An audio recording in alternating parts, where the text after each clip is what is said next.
So yan guys, ilagay na natin yung luya at saka sibuyas, mantika at saka bagoong. Kunti lang.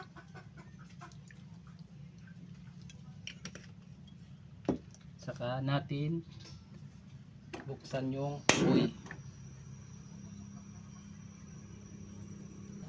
Lagyan natin ng takip para madaling maluto yung palaka natin. Haluin guys para maluto yung nilagay nating sangkap.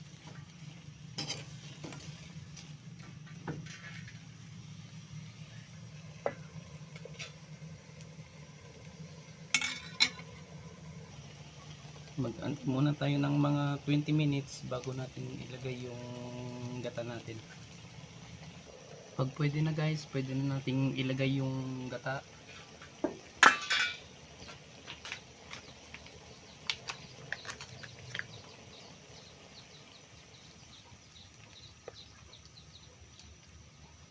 Magtira tayo ng konti para pag pwede na, saka lang natin ilalagay.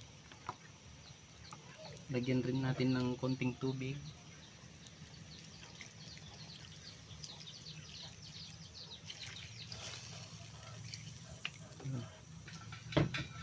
Tapos takpan ulit, mag-antay tayo ng 15 minutes. Lagyan rin natin ng atsuite guys na durog para may kulay naman yung ginataan natin. Ginataang Ilocano. Palaka. Tamtaman lang. Tapos haluin natin hanggang sa yung kulay magbago.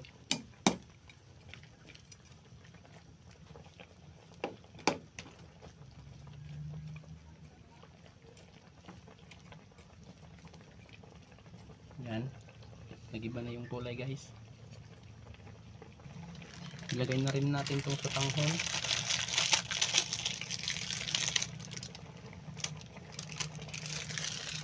Haluin lang natin.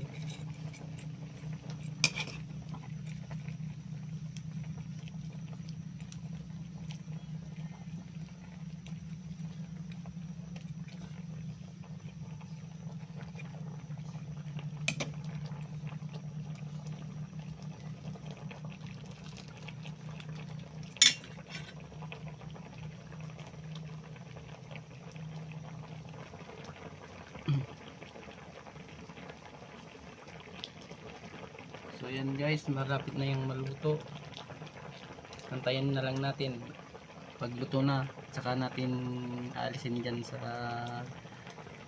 may kalan.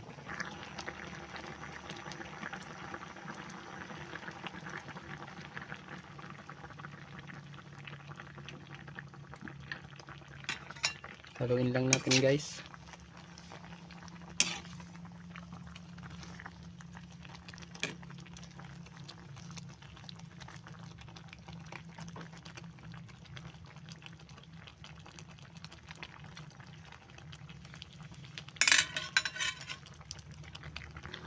So ayan guys, luto na ang ating ginataang palaka. Patayin na natin yung apoy. Hanggang dito na lang.